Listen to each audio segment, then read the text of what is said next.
就用感谢入伊的门，用俄罗入伊的伊，就感谢伊俄罗伊的名。因为耶和华是好，伊的慈爱到永远，伊的信息到万世代。这是咱大家用请赞美团为咱来敬拜。俄罗基督是我满足，让我。亲爱的弟兄姐妹，我们一起起立来敬拜我们的神。那如果有不舒服的，我们可以坐在位置上，没有关系。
主啊，在我们的生活中，我们常常会遇到许多的困难、许多的烦恼、许多的挑战。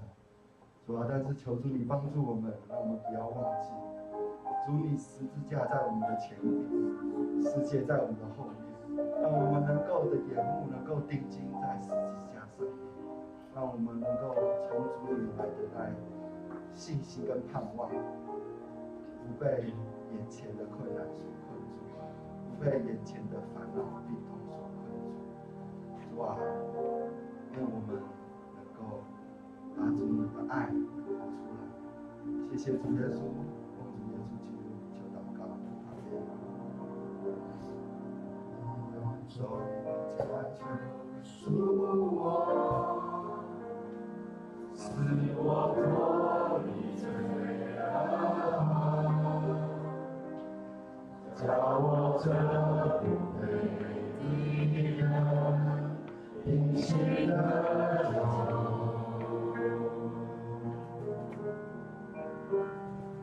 你是生命帮助我，使我胜过老救我，求主恩主领我，迈向属灵高峰，让我赞美飞机每次。让我敬拜飞进方式，让我俯视飞到双手，而祷告飞进有空。让我爱人不要虚假，让我待人有心而发。让我学习顺服，以圣洁为装饰。你用重价救赎我，使我脱离罪恶，让我做美丽人。平息了忧，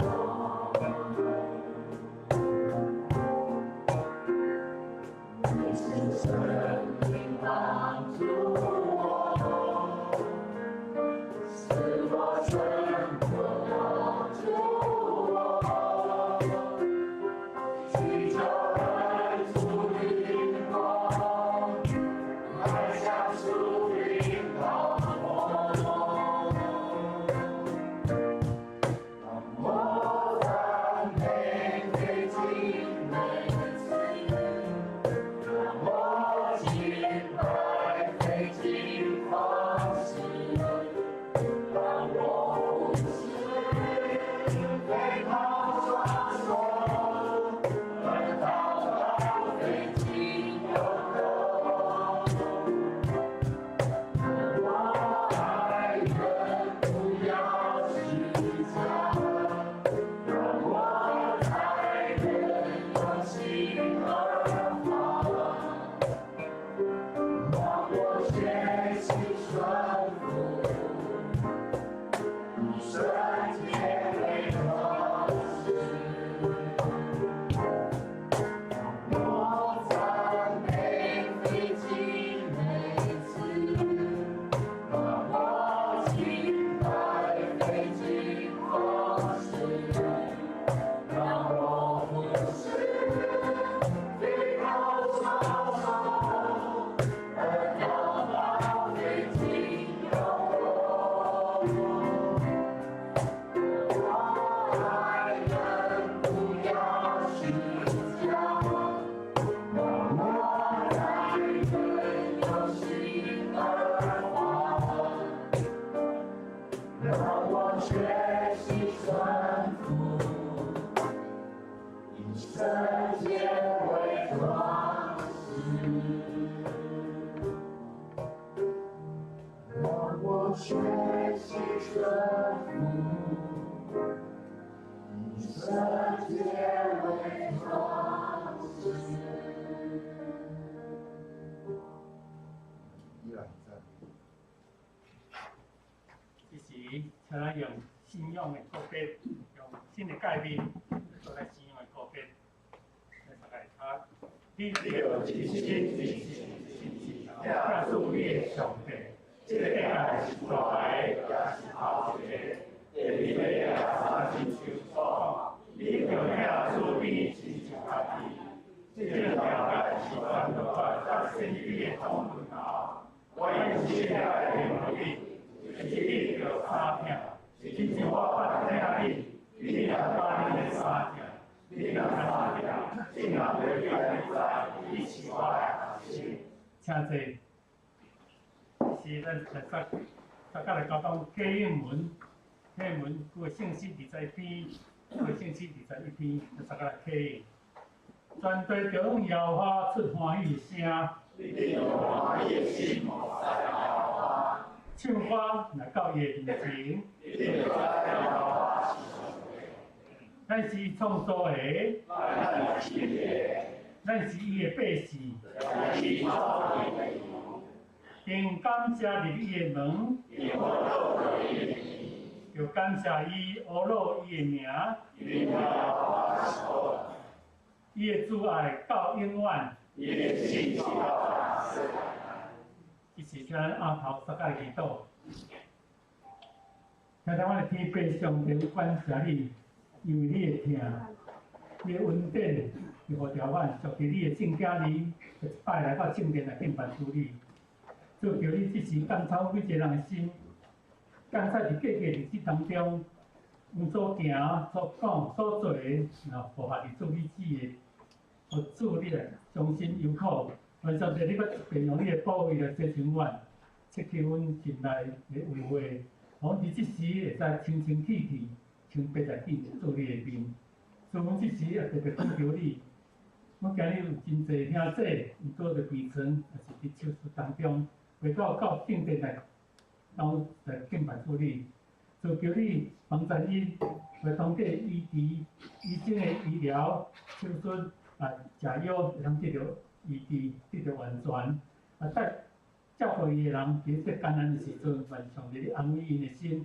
阮知上帝是阮的五望，阮甲上帝斗阵，阮就无欠缺啥物，因为主要带领阮，就求你帮助阮，互伫即时每一个会友伫遮做伙时阵，会拍开阮的耳孔来听上帝你的声，将上帝的话放伫阮的心肝头，成做阮日常的帮衬，成做阮的气力。阮也愿意将今日的聚会为头到尾，种种紧紧放伫主你手中，愿你圣灵家亲自做工同工伫即中间。阮伫你面头前安尼恳求祈祷，奉主耶稣圣名求，阿门。这是咱请放纵来咱学路，今日的是主耶和华是我的牧者，主耶和华是我的牧者。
咱做来唱吼。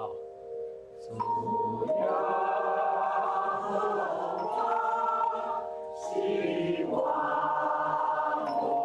家，我将归基调，积极操控，我马家的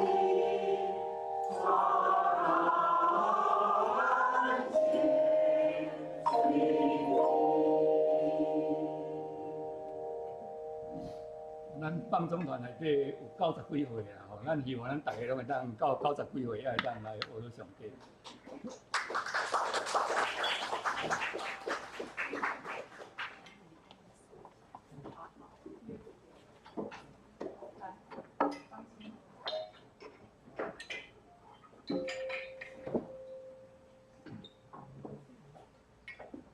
好，点到这放松吼，拢真饱点，真准时哦吼。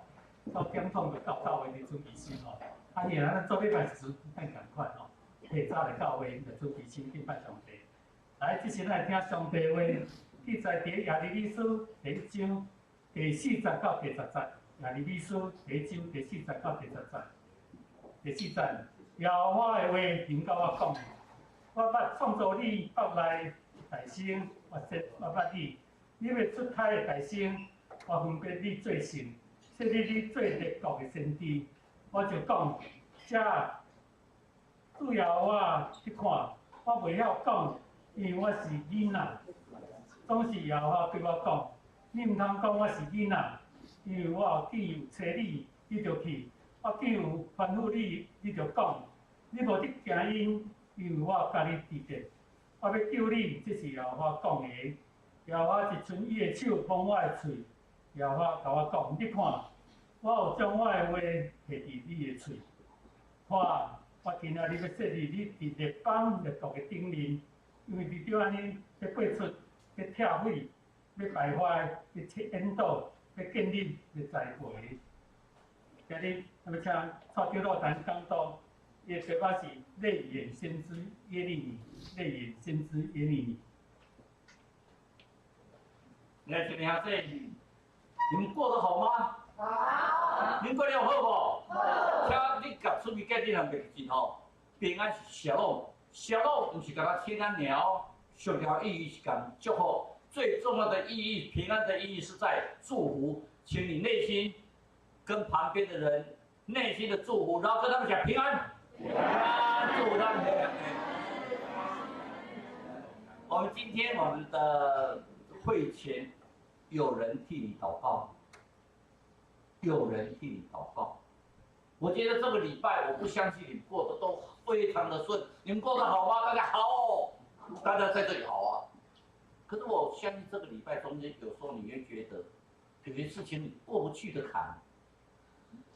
我当时讲的老马塞尊本家每天流涕上帝啊，但是记得有人在。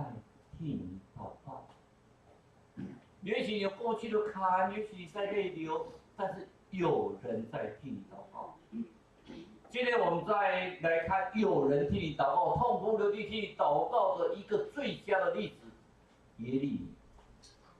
我们9点都有一个探讨。当初，对那个菲姐很不太好意思，当时曹新修。入院的时候是教会电话，其实我们很多人都跪下来，很虔诚的祷告。我相信很多人眼泪都一直在流眼泪不觉得可耻的事情。当你为了爱而流眼泪，在上帝的眼中是一个非常美好的事情。有人在替你祷告。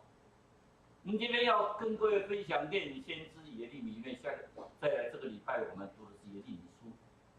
这个《列女先知耶利米》里面，如果你也堂现编哦，如果你在读圣经，你觉得很好玩，他都会先写说他的儿子是谁，那个郑伯文的儿子哦，那个比如说那个祖林啊，那个郑泽文的儿子志伟，怎么哎，就是这样下来啊。我们说那个欧陆南田的儿子，就是任翔，哎，今天帮我们笑我们，哎，那今天有了啊，你不要记住。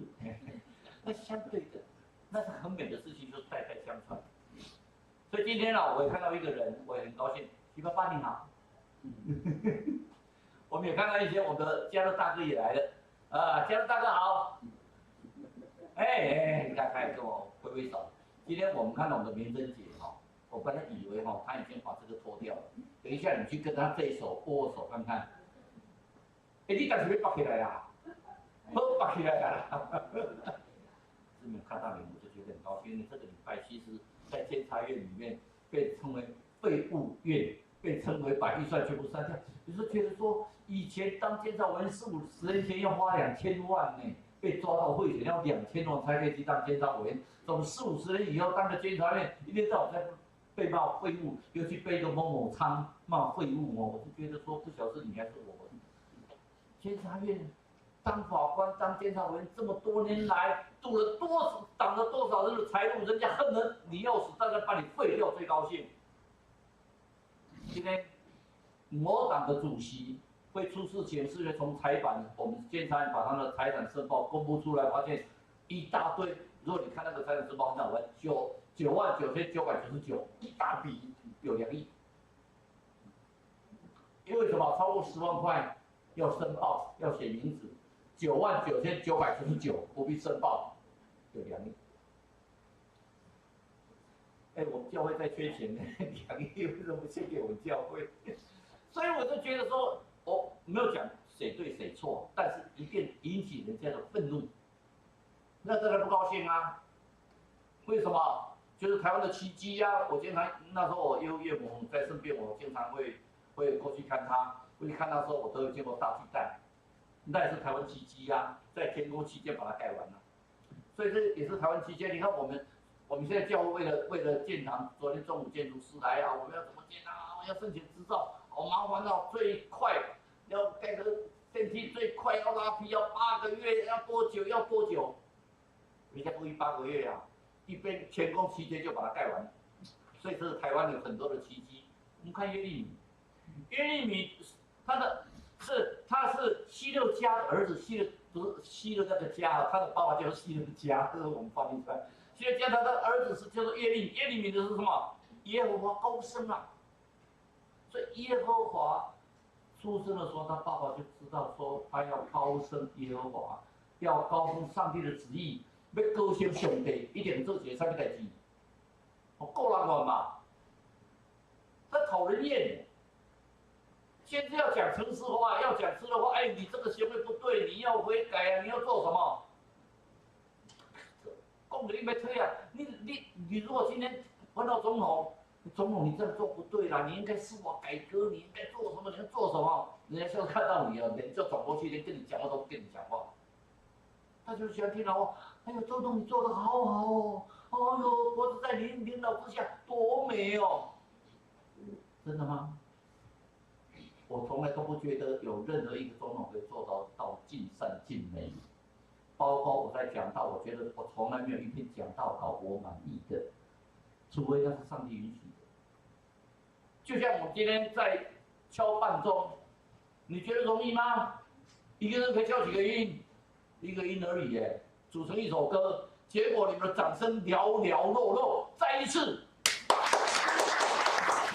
他们的付出从9点就开始了，这不止了，他们从上个礼拜练9点就开始在这练，每个人只能敲1个音，所以他们要很注意在那看，轮到我的嘣，一等要等多久？可我等很久了，嘣又1个音。哎，你不觉得服饰就是这个样子啊？我就说你要等别人啊，等到你的时候你嘣1个音，那就是美的。所以我上个礼拜有讲过，你看我们妮姐从来受洗之后，每个礼拜都来请教过1个礼拜而已。那个礼拜我都记住，所以我用来对。你知道当初那个谢长老娘跟我讲，哎呀，你姐妹要来我们教会做礼拜，哦，我看她好像自己在嫁女儿一样，好像自己本身家里有什么婚宴一样，他高兴的要死，出于内心呢。多美的一件事情！我们耶利米啊，这一辈子都在流眼泪，为谁流眼泪？为国家流眼泪。哎呀，你们要悔改啊！为人民流眼泪。哎呦，你们不要离弃上帝啊！为自己的遭遇流眼泪。神啊，我怎么一出生就是这个样子？服侍40年，哎，圣经都说服侍40年了。我爸爸也是做主托分到40年，我爸爸也经常被赶呢。有时候那天我大哥是牧师退休的哈，我大哥就问我说。哎你啊，你伫中岛有去给你赶，通常那个中尉都会来赶我们这种没有牌照的，这个摇一下，把我们赶走。我爸爸是当面被赶走的，被去那个古力架赶过4次，他27年，牧会27年，等到古力架会有没有人的时候，没有人理他了，然后他们就请我爸爸带回去，我爸爸带了会友全部扣来，然后看人就谁人很多了，又把爸爸赶走。然后我怎么问我说奇怪，人家都不敢赶你，说还好哦，所以上帝可能给你这个职位，没有人敢赶你，也有好处。还是40年，摩西服侍多久？40年。耶利米服侍多久？40年。摩西服侍40年，过得快乐吗？不快乐呢，一天到晚在被埋怨呢。我们在埃及过得好好的地方，带出来埃及做什么？耶利米，你觉得他很快乐吗？他是上帝所拣选的哎。原来还有上帝啊！我的生命怎么这样？哎呦，国，拜托你悔改信主，讨厌死了！我这个国，你还讲我的话？哎，你看到国你不奉承，居然还讲他的话，讨人厌，够难玩，个爱考，然后爱考爱对哦。你就做这辈子4年的侍奉都是这样，所以耶利米在。第7章18、19节里面，他就有一个预言，他就像什么羔羊被牵到受宰之处，也不开口。你们想到是谁啊？耶稣啊！以赛亚又讲，他被牵到受宰之处，也不开口。耶稣啊，为这些基层的民众，为祭司，为法利赛人，为文士得给他书。祷告啊，为所有的人祷告啊！天国记得你们要悔改啊！对，搞不清楚哎。然后耶稣就走了。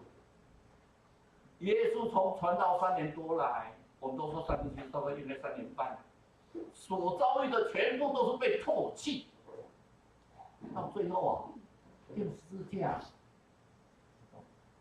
有这么大的罪吗？当时钉十字架是最可恶的罪才钉十字架。耶稣被钉十字架，所以我经常遇到什么问题的时候，我就想想，我比耶稣还好。你骂我，我觉得我也没有损伤一份肉。昨天我跟我儿子在分享一件事情，我也跟我太太讲，我每一次被抹黑，在报纸一直骂，你们现在报纸看到我被骂哦，你把它签进真的我都没关系。人家说蔡崇义你总是应该来申辩一下吧，辩一下，我说我从来不辩，法官不语。监察委员不语，你们怎么骂我，高兴就好，又挡了太多人的财路。可是我发现一件事情很奇怪，到现在我被骂一次以后我就升一次官，我被骂的时候我从地院被骂我就升为高院，我在高院当法官被骂我就升为审判长，我在升审判长以后我就升为监长，我在被骂以后我就是发言人，我在被骂以后去当院长，我在被骂以后就来当监察委员。之后他骂我没有用，因为我没有地方可以升了呢。除了去当总统，部长因为我是部长级的，你就当部长，我一天到晚去立法院，我大概跟人家吵架而已。所以我把电话换掉，有他们说李元忠电话换掉，我说打电话给你怎么办？我说打电话给我，我一边很紧张，我没有官可以升了呢，我现在唯一升的只能在中正教会看能不能把那个台阶用高一点。没有地方可以升呢，可是我们感谢主哦，我们所看到的耶稣一辈子在耶利米有没有像你一样啊？其实我们看到耶稣流泪，只是记载说为了拉撒路、亚撒多，就马大玛利亚的弟弟流泪，对不对？耶稣哭了。其实耶稣是经常哭哎，一个人躲在里面为我们大家哭哎。除了克西玛丽人的痛苦之外，其实耶稣经常在哭，为我们流泪、祷告在哭。我的子民为什么不悔改呀？你对耶稣没说了不起，2000多年前的一个人物，才几个人信他？几个人信他？几十亿个人信他。所以我们要知道门神的拣选，你们在座的每一个人都是门神的拣选。我再强调一次，我在讲台上用上帝的话语告诉各位，你们每一个人都是蒙神的拣选，每个人在神的面前都是最珍贵、神最喜悦的。你告诉自己，我是神最喜悦的。我告诉自己，我是神最喜悦的。我们有什么好惧怕？哎呦，不要这个蔡崇义长得最起码穿西装比较好看，对不对哈？神不是看你的外表，是看你的内心。只要你敬拜他，你都是最高贵的、最喜悦的。神所穿的都最美好的。你要对自己有信心呢，你是最美好的。什么吗？你是最美好的吗？你要说是的，对啊。很高兴，你看他从山东对沙田包这车来呢，我们郑维聪那里来，你知道吗？对三江呢。你们在旁边的人还比他晚到，他比你早到很多哎。所以祷告，那个不用手，对不对？这坚持的祷告，我们看既然举起手来在赞美，很美。上帝悦纳你的行为，不要觉得啊我唱的不好，什么叫唱的不好？上帝希望为他服侍，没有所谓的好跟不好，要的是你的心。但是你要用最好的献给他，这样用我的心，让我随便上去唱，不是随便。敬拜是很神圣的一件事情。那约定你建国的时代，建国这么久的时代，40年，有没有人喜欢他？没有一个国王喜欢他，没有个百姓喜欢他，连自己都不喜欢自己。一天到晚在说人家的不对，忠诚传达神的言语。所以拣选是神的面殿。原你说耶和华临到我，上帝跟他讲啊，我要造你之前呢，我今天就纪念你了，已经就知道你了。你还没有出母胎，你在怀孕，我就分别你为圣了。分别为圣多美的一件事情哎，是圣洁的。那第二个角度是什么？你这辈子是会有工作。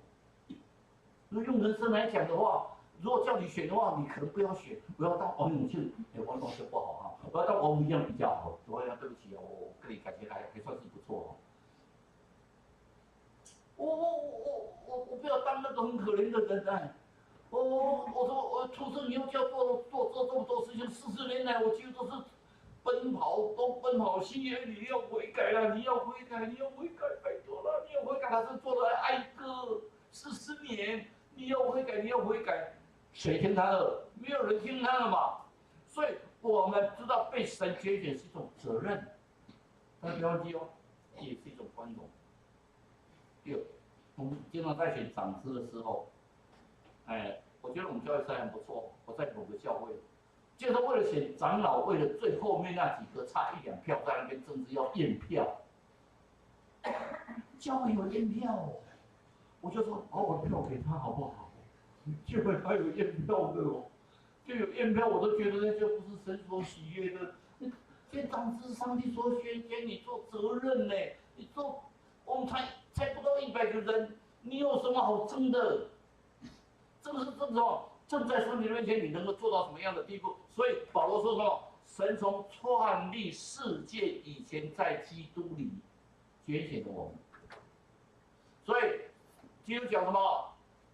不是你们拣选我呢，是主耶稣基督拣选你们，要叫你们什么？去结果子啊！所以要叫你结那长存的果实。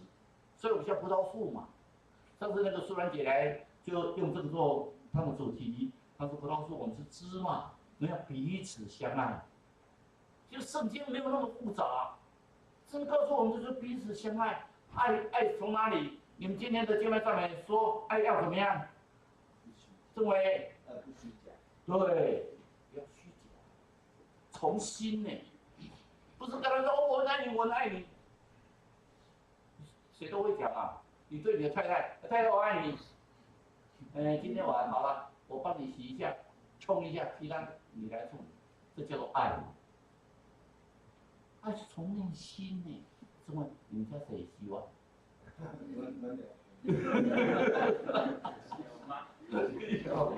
所以有时候你会想说，你姐妹想说，什么叫上帝捐献我？那是老师阳他们夫妻啊，整个来带我来信主，那个谢长老带我来信主的，怎么是神捐献我？不是吧？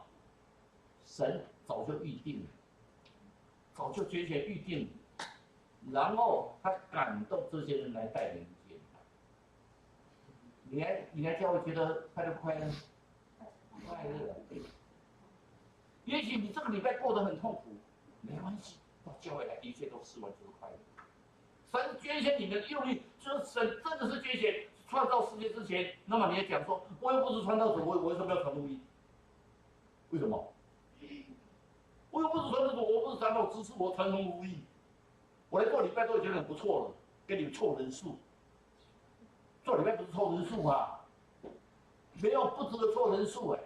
你们做人数，我随便这个兼差教都比你们人还多。都不凑人数，每一个人，上帝都点选做记号，你们每个都被做记号的。就是这上帝该做记号的。当年上帝该做记号，我们教友上个同年，我陈三老娘、郑三老娘，我们三个人同年。那个嘉乐是我哥哥，他是他阿妈他做。那现在是神捐献，我们每个人都做记号的。上帝有跟你们做记号，记住。你每个都上帝的宝贝，所以你说是谁穿我的什么是被拣选的？别忘记，保先说什么？上帝在创立世界以前就已经拣选你，时机到，他就去带领你。就像陈妈妈，你不觉得很奇妙吗？3点半呢，还个过一条以前哦，你3点半哎，迄个3点半过台北大桥吧，你冲大桥对吗？爱过一条桥，我也去看县城那桥都快过桥吼，那三龙埔那个机车下来像瀑布一样哦。你没想到三重埔来这里做礼拜，神的拣选，老早就看到你爱这拣选，所以我们在想说，好消息，你会不会跟别人分享？好像就是福音嘛，你要为什么要传福音？就传那个好消息呀、跟别人讲那些很好的消息呀、传的好消息，我们从哪里看得出来？在当初亚哈王，他不是亚哈王很有名嘛？他有一个元帅，就是乃曼将军有没有得到那个麻风哦备受喜？那个亚哈王，他的亚兰军包围了整个的以色列国啊！这以色列国的约兰国王啊，惊慌啊，好多别人就躲起来啊！亚兰军好盛大啊！结果他就祷告上帝，上帝就给他们听到幻觉，那些野兰军就听到有好多军队，然后他们吓死了，赶快跑走。就亚兰军的军营里面，好多食物、好多武器都留下来。当时麻风有个特色，麻风不能进城哈，太可悲哦，不能进城。麻风是非常不干净的，他们一到城外里面，如果各位看到宾汉有没有？他的那个妈妈跟姐姐就在被赶到城外，好饿哦！为什么？这已经，如果说照历史的记载，他们一直而死一直而死，你就知道说，腰啊我都高嘛，惊你家呢，腰啊我都所有的树皮全部被啃光，连土都吃了呢，饿得不得了。那四个麻风病人饿得要死。不管死也好啊，不能进城啊，反正再打算我们继续看看，就会走进去看看，全部都跑光了，怎么今年都没有人进看？哦，有好多食物跟武器哦，这些给我们吃了，搞不好吃一辈子都吃不完呢。然后想不对，那他们也很饿，我们应该去跟我们这些以色列的百姓讲。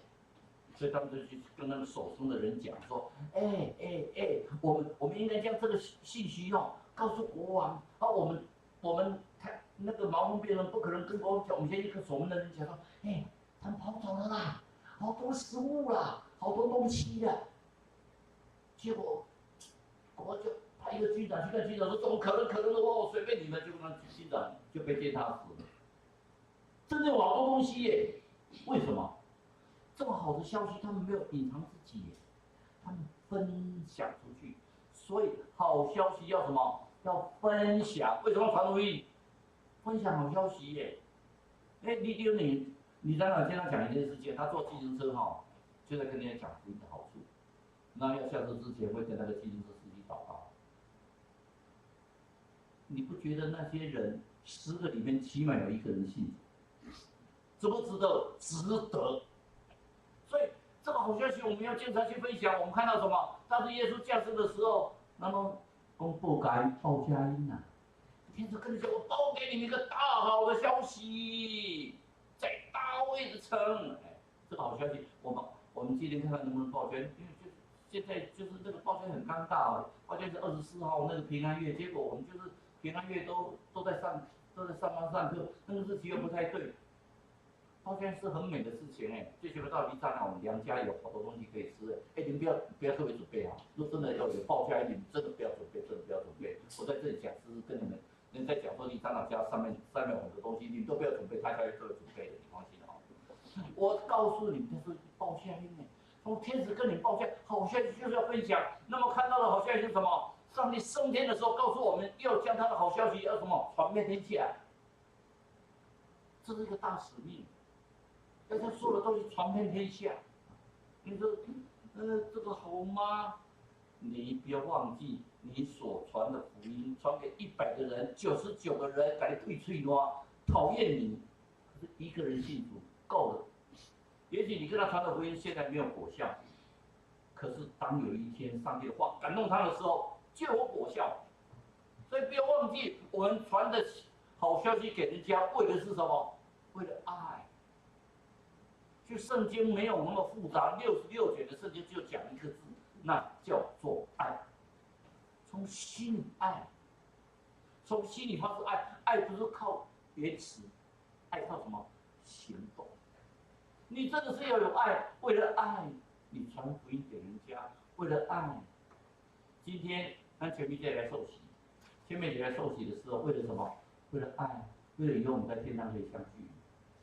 我们在世上的日子，1000年如一日，其实在世上日子不多哎，但是在天上有一天我们相聚的时候，是完好的身体，美好的身体，而不是那种坐在轮椅的生活，是美好的身体。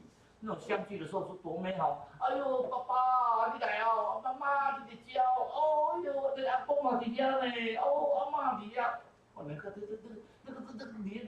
觉得这多美的一件事情？所以我们要记住。当你把好消息传给人家，就像什么洒香水。你发现洒香水有一个很重要的事情，香水一洒出去，谁闻到？你会闻到哎。传好消息给人家，你自己本身就是幸福的，所以你把好消息传给人家，那个幸福就悄你在你身上。你会发觉到你在传福音的过程之中，你会发觉到有好多好的东西会在你身上。所以我很快的时间来跟各位分享一下，什么叫做福音？不就好消息嘛？所以在福音的时候，主耶稣就说：“我要传这个好消息，是被掳的人都可以看见。我要传这个好消息，让你大家都知道，福音是什么？传什么？传耶稣基督。因为耶稣基督为什么是好消息？耶稣基督死而复活。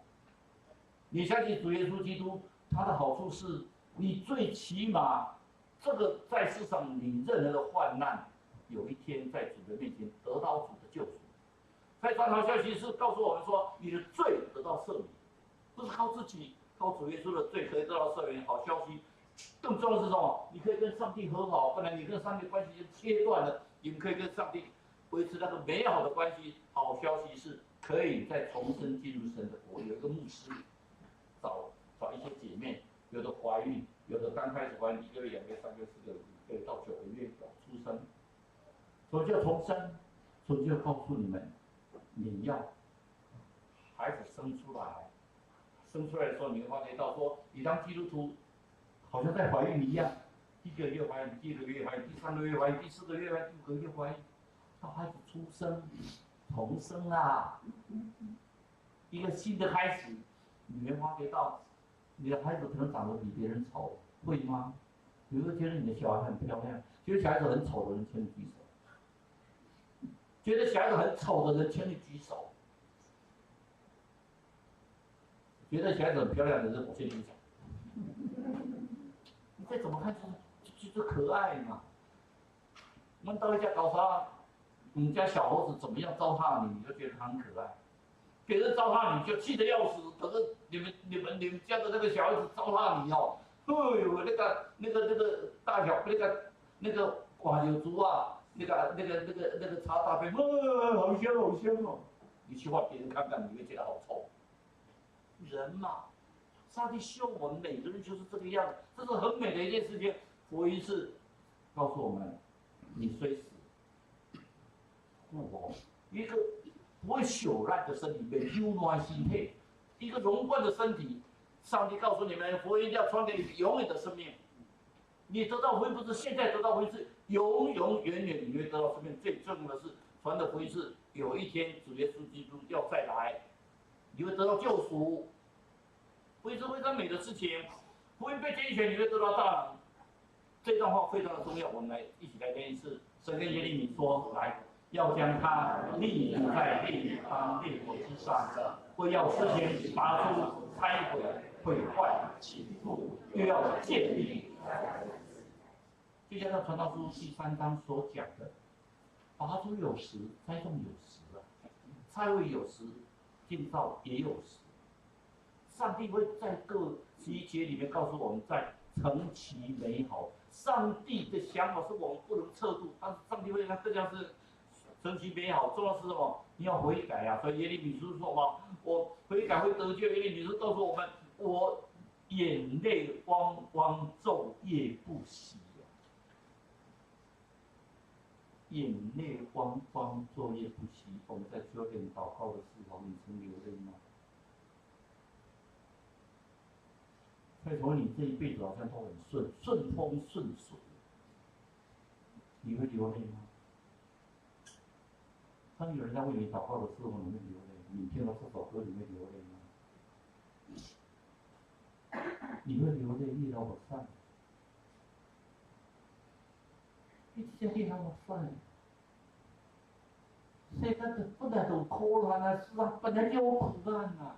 耶稣有过这个苦难，可是你还是会怕，会难过，因为你是人嘛，你会流眼泪，因为你的家人，因为你的好朋友，因为你遇到的事情，你会流眼泪。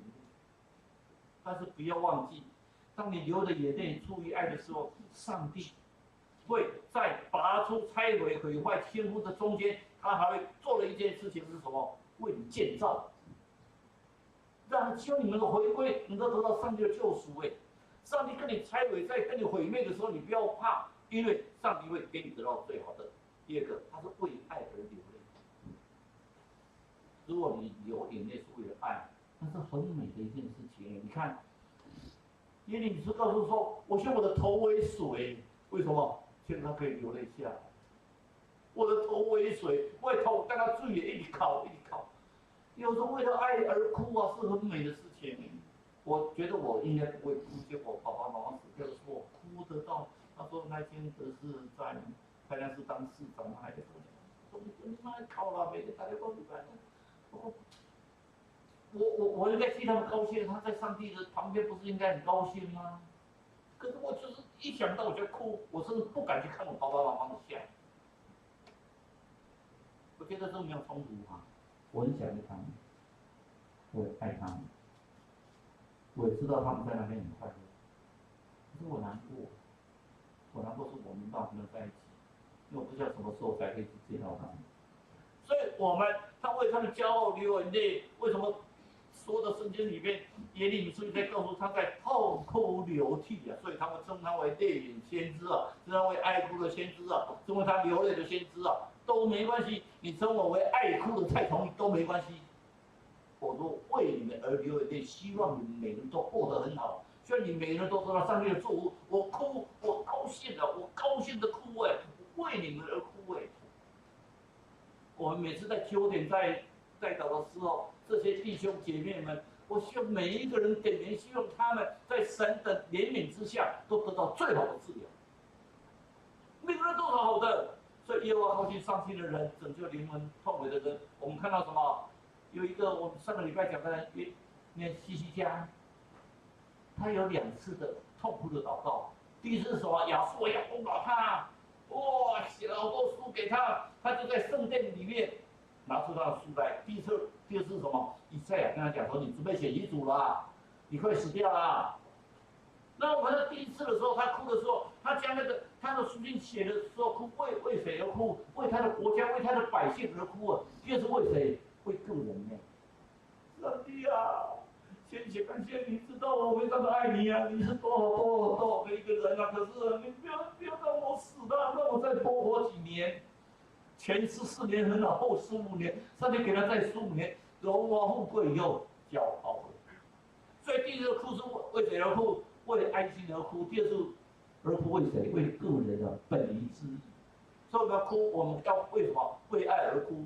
所以在日本有一句很有名的话，他们说最短的抒情诗，写是什么？眼泪是人类所能制作最小的海洋。各位再回想这句话，眼泪是人类所能制作最小的海洋，神不会轻看他子民所流的泪水。我们要知道，谁哭？怕他哭哎，他不能生育耶，痛哭，结果撒母耳，他是个撒母耳。我们看到谁在哭？保罗先生为了一无所教而哭。他说：“我为了你们就是痛哭流泪。”我们就看到一个人哭，在哪里哭？在客西马尼园，谁？耶稣基督。耶稣基督讲什么？上帝啊，这个悲好痛苦啊，这个悲不要临到我了，但是你的旨意得成。上帝有没有应允啊？这个悲离开我，上帝有没有应允？上帝啊，恳求，泪如雨下，上帝啊，这个悲离开我，上帝有没有应允？定十字架，我觉得那上帝没有应允的，他还是死掉了嘛，他还是定十字架死的嘛。上帝没有应允吗？可是我们看希伯来书，他讲的更好玩。他说他在肉体的时候大声流哭，可是注意啊，是肉体哦。他当肉体的时候，哎呦，好痛苦啊！他在痛哭流涕的时候，恳求那救他免死的主。上帝有没有成全？有啊。希伯来书说上帝成全。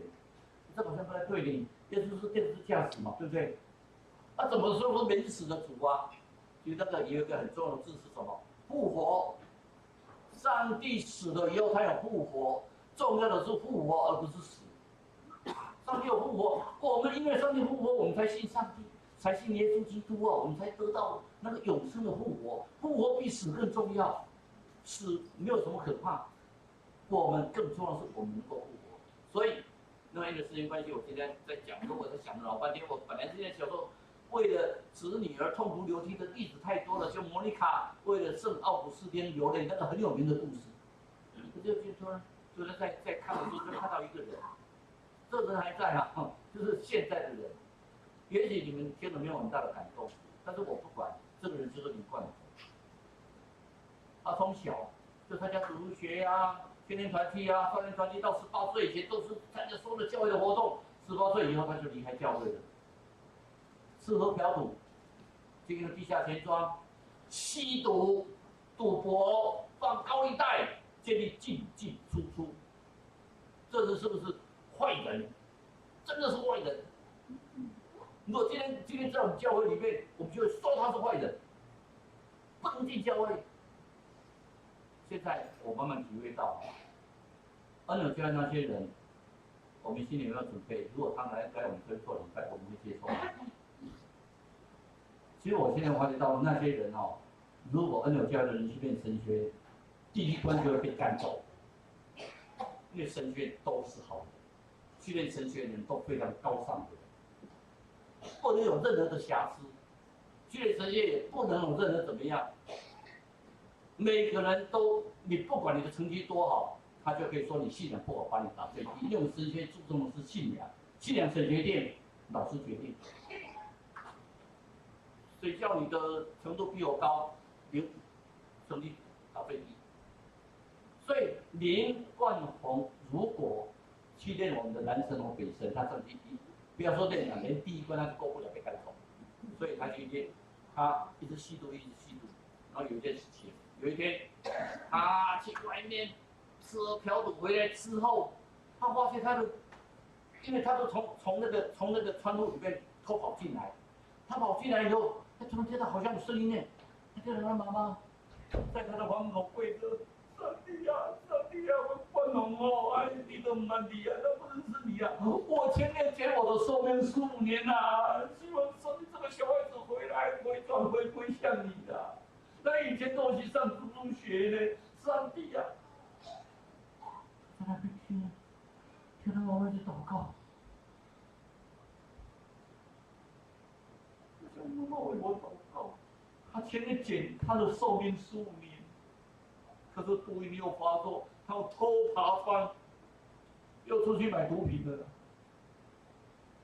然后一边又听到他妈妈说：“上帝啊，我前面折寿15年。”有一天他吸完毒回家，人家告诉他说：“你妈妈死掉了，她23岁而已。”是不是上帝听说他为我而折寿15年？我可以这样吗？他就去晨曦会，他就去戒毒，戒毒几次，第3次才成功。我在基隆毕业的时候，也曾经跟地检署合办一个晨曦会、检视会帮我们8个人戒毒，在我们基隆监王的斜对面，去中间王子让他戒毒。晨曦会的戒毒到目前为止，福音戒毒是最成功的。吸毒很难戒，可是晨曦会很多人就真的戒毒以后又出来做见证。当初山上戒毒村第1届的时候，是我带某个教会的前人去那边，跟他们在一起1年2个月。结果有人已经戒毒完出来了，就到这个教会来做个2个礼拜以后，他们长老私下开会就来找我，虽然我是长老，他们没有找我开会。你蔡丁了，你敢使叫这人卖来？他们拢恰人恰，我们去假刀的，这个对我们教会有不良影响。怎么办呢？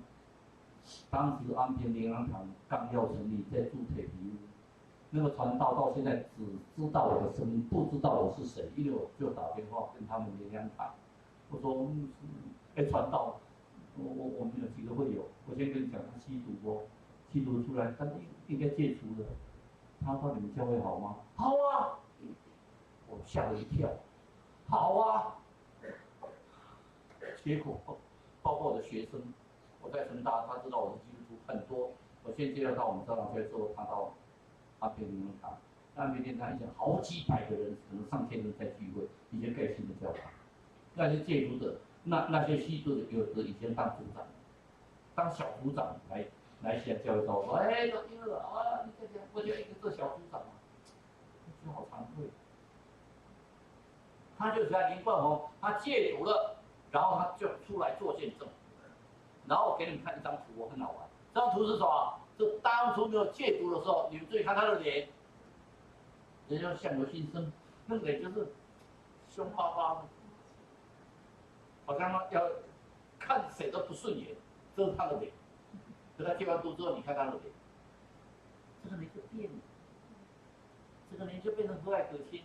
然后之后他在以色列认识他太太，所以我感谢主，这个吸毒的人呢，没有公司要用他，他就自己开了一个叫什么圣恩，丰盛的恩典，他开一个叫做圣恩汽车。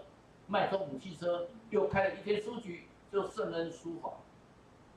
然后他讲了一句话，也是今天我们结尾要做的结束。他说：“若不是我的妈妈付上极大祷告的代价，这么多的流泪，上帝特别纪念他，也许我现在仍然在这一天是享受最多。”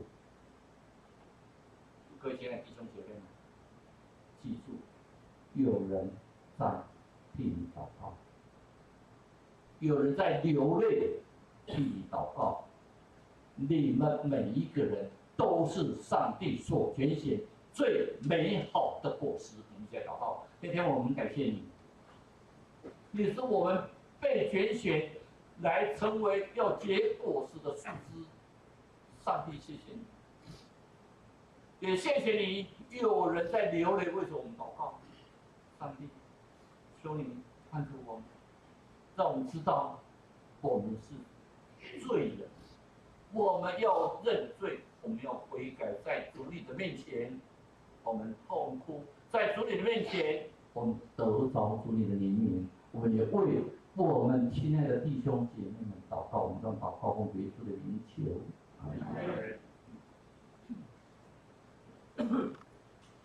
这是咱来回应上帝话，任性之529首，求我救主远光平行，大家认真专心。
这是这地本身准备好嘅。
即时请议员徛定，再来跟上营400首，原住民来甲恁同在，言之说，咱请蔡长老为恁来接导。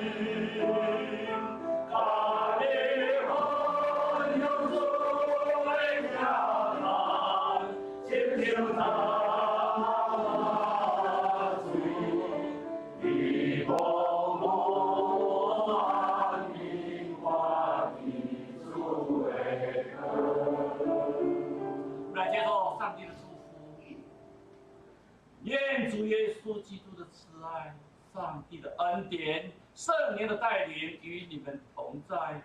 我主要所祈祷恩惠慈悲稳定，给恁三角地地，特别有人咧替祈祷，请恁会记得咧大祷的时阵，每一个兄姊妹祈祷的力量是大的。愿主收拾感恩，阮伫你的面前一切所有祈祷。对即时到因世界上面。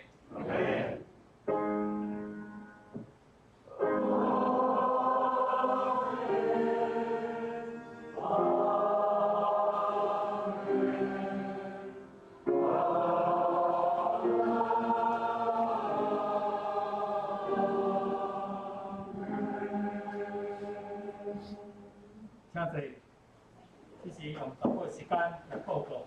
下礼拜担任厨房的同工将地盘师提早来教会。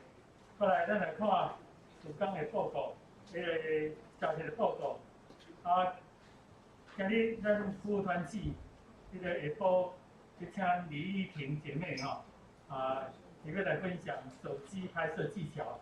咱有手机咱特别去做翕相毋知哪翕，叫再好看，要咱记录伊要教咱操作。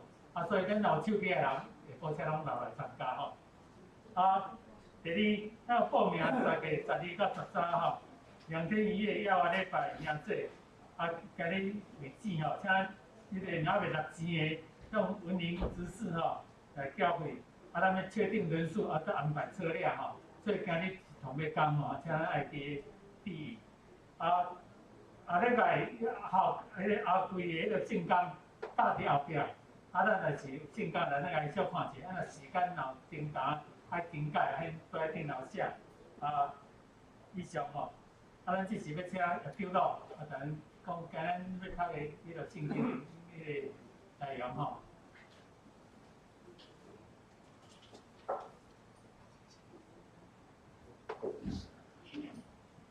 先来说平安。我先介绍咱。过来10月开始这个先讲咱这个圣经填充卷看下希望较侪人来写来写这个填充卷过来10月开始就是迄个要写亚利米但以理以及罗马书咱会当来摕啦摕来写无够的时候，会当搁公布一下来索取着。今日要讲的咱就是顶礼拜其实就是将那个历代志把它读完了，历代志最后读到最后的时候，就是后面几个王，西家王以后，西家王知道有2件事情就是我们大概都会感觉，很奇妙的。一个就是他那个西拿基立来攻打亚述王来攻打的时候，攻打围了那个耶路撒冷围了很久，后来一天那个天使命令的天使来，一天把他杀了18万5千人这个按照埃及那个耶稣书里面，它有记载说，埃及的文献里面有记载，埃及的文献有记载说，那是因为鼠疫说鼠疫一天就死那么多人，但是想说鼠疫也不会一天死那么多人应该好几天但是圣经讲说1天这是第一件事情。第二件事情就是他祈求神让他多活15年，他说要有一个兆头一个预兆，预兆是怎么样？预兆就是说。他说让那个日晷影子往前或者往后他说要往后了，往前比较简单就是往后倒退了，所以有科学家讲说，那个地球上的运转啊，所以有差一天啊，说刚好有差一天啊，不知道为什么会差一天。后来读那个圣经旧约才知道，一次是在基遍那个地方哦，神让那个太阳停在那边，几乎一天，几乎还不到一天，几乎一天，再加上西西加这个倒退了一刻嘛，哈，倒退了那个15度啊，所以刚好加起来是一天了。哦，有科学家是这样讲。那这个西西加后来去世了以后，他的儿子儿子那个马拉西继位啊。马拉西我们知道，马拉西这个是约瑟的儿子哈，约瑟的儿子大儿子的名字也叫马拉西嘛。马拉西的名字就是忘记以前的痛苦了，忘记以前的痛苦，所以以前他一定也有一些痛苦了，所以西西家要忘记了，所以给他的儿子叫做马拉西。马拉西做王非常久，他12岁就开始做，所以到很晚了以后才生的。做王55年了，最久的一个王。结果这个王很坏的一个王，他又开始让那个圣殿又开始就是把圣殿就是把那一些全部都拆掉了，用偶像来那边祭拜。后来就被掳了，被掳到亚述去的时候，马拉西才悔改，又求神，神就让他回来了。后来这几个王，我们知道，我们就其中讲了几个王，约西亚王。约西亚王的时候，我们知道他做王也是蛮久的。约西亚就行神眼中看为正、为善、为忠心的事。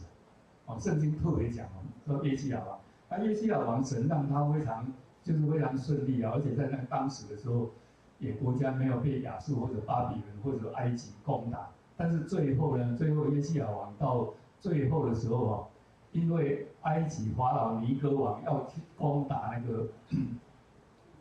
个亚述来跟那个巴比伦那边要打仗的时候，要借到那个犹大，跟他讲说让他过去，他不愿意，就出来我就打扮成不是国王这样去跟人家打的时候就被一支箭射到了，就死掉了，后来就死掉了。约西亚王死掉了，他儿子呢，这些儿子其实都不是好的儿子了。后来最后这5个王，约西亚王是最后第5个了。后来我们知道，刚刚约雅敬这些王都不是好的王，所以圣经里面有讲说，神派使者先知来跟他们警戒他们，他们都不愿意听，还讥笑他们。所以那一些王呢，有一些被抓到巴比伦去，有一些被什么讲用那钩啊为这那钩鱼啊，那个钩链啊，用铜链把它链住，然后抓到巴比伦去。最后一个王西底家王被怎么样呢？被眼睛挖掉，然后把他链子垫住，然后带到巴比伦去。这几个王都是这样的。我们知道为什么会这样，因为神派先知来。所以当约西亚王还非常强盛的时候，他有守逾越节。这个逾越节说从撒母耳以后到现在最大的一个逾越节。西西家的时候送那个羊大概有3000只了，牛大概有1000只了。约西亚王的时候，他说守逾越节的时候，总共多少呢？羊3万只啊，牛3000只，比他大概多了10倍啊。所以圣经写说，从撒母耳一直到现在的时候，那个时候守逾越节是最盛况最大的一次。这个约西亚王虽然最后呢也是死掉了以后，他其他那些儿子呢就没有按照神的旨意了。这一些的时候，我来念一段圣经给大家听那个时候的先知有谁呢？有以西结、但以理，还有那个何西阿、阿摩斯、弥迦、耶利米这些先知。我们知道这些先知你读那个最后这些小先知书的时候，就知道那种时候情况。何西阿怎么写呢？说因为这地上无诚实、无良善，无人认识神。其假释不见前人，杀害、偷盗、奸淫、行强暴、杀人、流血，接连不断。所以当约西亚王求神的时候，神说可以，但是因为他们的罪恶已经超过了，所以我允许你不在你在的时候被掳了。但是呢，只要你去世了以后，这个国家就会灭亡。神跟先知这样讲，先知呼勒大去跟那个他们讲的时候，也是这样讲，也是这样讲。我们再看所以它里面特别讲说，祭司越多了，罪越发得罪我了。哦，再来说强盗成群啊，埋伏杀人，祭司结党，照样在世界的路上杀戮，行了邪恶。所以何西阿怎么讲？说你们要栽种公义，收割慈爱。现今正是寻求耶和华的时候，但是你们呢，栽种的是奸恶，收割的是罪孽，吃的是谎话的果子的，因为你们倚靠自己的行为。再来阿摩斯怎么讲？阿摩斯说，因为他们为银子卖了义人，为一双鞋卖了穷人。哦，他们看见穷人头上的灰也都垂涎，阻碍谦卑人的道路。再来，苦待义人，收受贿赂，在城门口欺外穷人。所以通达人见时事必静默不语，因为时事真恶。这个是当时的情况。再来，所以阿摩斯怎么讲？说唯愿公平如大水滚滚，使公义如江河滔滔。这是阿摩斯讲的。我们再来看弥迦怎么讲。弥迦说他们贪图土地了就占据，贪图房屋就夺取，他们欺压人，霸占房屋和产业。你们恶善好恶，从人身上剥皮，从人骨头上剔肉。所以你们厌恶公平，在一切的事上虚妄正直。这是弥迦这样讲。所以弥迦怎么讲呢？说首领呢为贿赂行审判，祭司为顾价施训诲，先知为银钱行占卜。所以弥迦最后讲的那一句，大家都会背了一句，说神所要的是什么？他只是你何为善，所要的是什么？行公义，好怜悯，谦卑与神同行。这个我们看到神派了那么多的先知来跟他们讲，他们还是不听，到最后这个国家就灭亡。所以我们读到这一段，每一次我们在读小先知书的时候，就一定要想说，我们要多为我们国家祷告。神的话语如果常常在人的心里的时候，这个国家就必定强盛了。因为以耶和华神为神的这个国是有福的；耶和华神以你为产业的，这个人是有福的。以上是各位分享。我们读最后的时候，历代志下的时候，就是那几个王，其实最后都被抓到巴比伦去了。有些抓到亚述去。那一些比较有才华的，就是以西结、但以理，他们历经了什么？但以理历经了巴比伦、波斯，历经了这几个朝代，他们在那边。后来以斯拉就带他们回来。所以我们把这个读完的时候，你就知道神怎么成为这一个世界的主宰，他怎么样带领一个国家、一个民族的历史。谢谢。真多谢叶长老真会讲说，咱小等以后小组，请搞你录慢请走。若无参加小组的，再参加小组做连来彼此分享态度。即时请咱你们心安静心来做祈祷，来结束今日的聚会。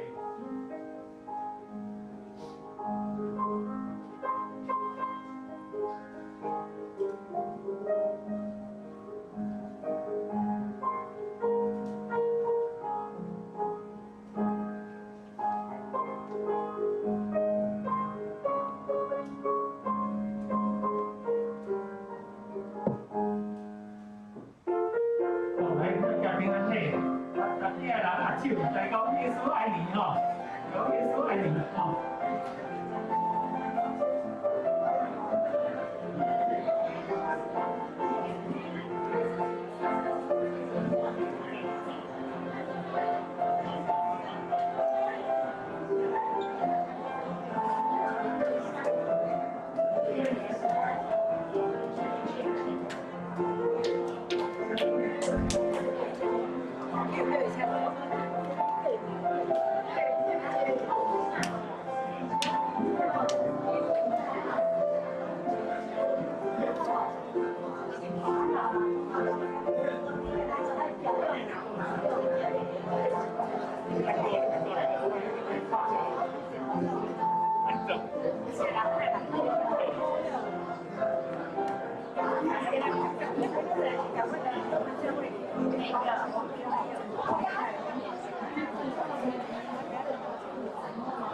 为下礼拜的那个县市是有那个社青哈，所以说等一下请社青哈，在礼拜